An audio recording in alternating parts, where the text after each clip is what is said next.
Shalom, Côte d'Ivoire.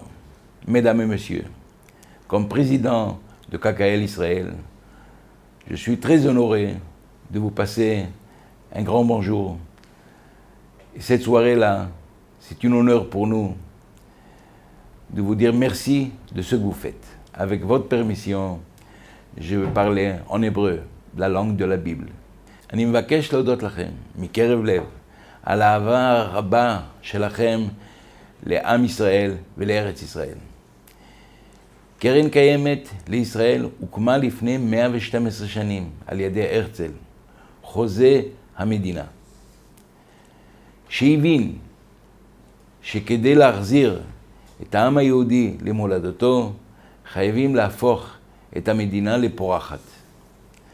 מאז ועד היום, קרן קיימת הקימה ופועלת כדי להפוך את ישראל ירוקה יותר.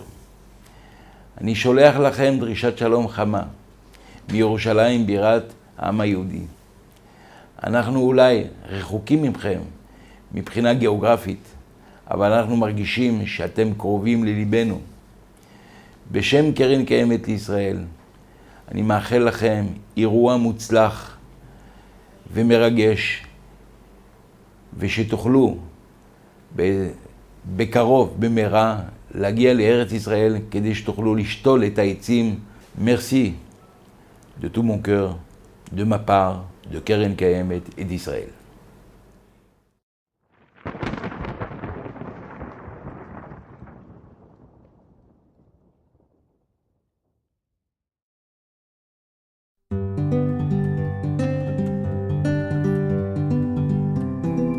Depuis plus de 110 ans, le Keren Kayemet Israël, Fonds national juif, s'efforce de rendre Israël plus vert en préservant les espaces ouverts, en prenant soin des forêts et des sites de loisirs, en développant des ressources d'eau et en sensibilisant le public à la protection de l'environnement et des ressources naturelles.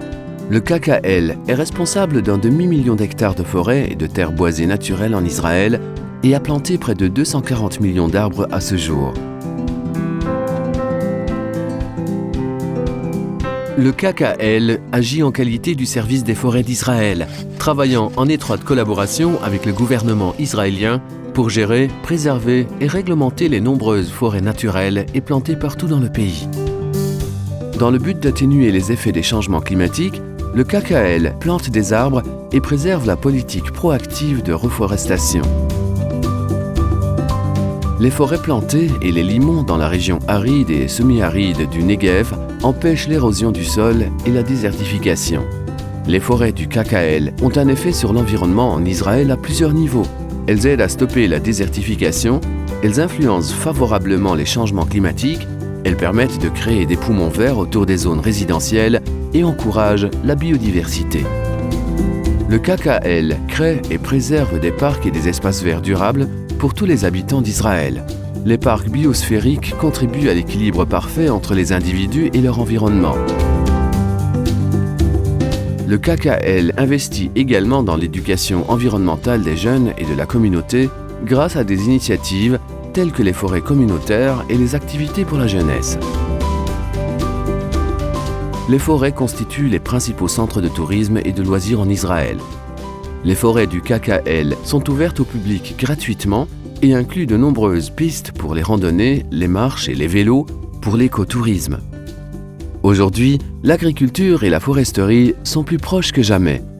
Le KKL comprend la nécessité d'une approche holistique de l'environnement et promeut la recherche pratique dans les domaines de la foresterie et de l'agriculture.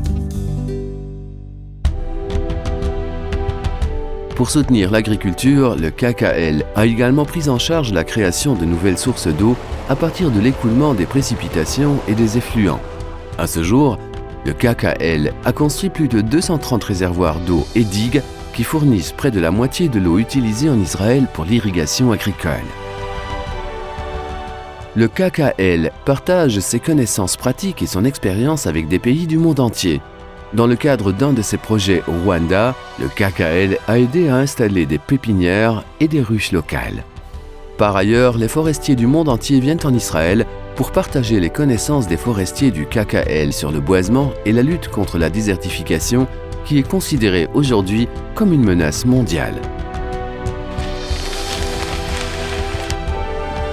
Les activités du KKL peuvent se réaliser grâce au soutien de ses 900 000 amis et 45 bureaux partout dans le monde.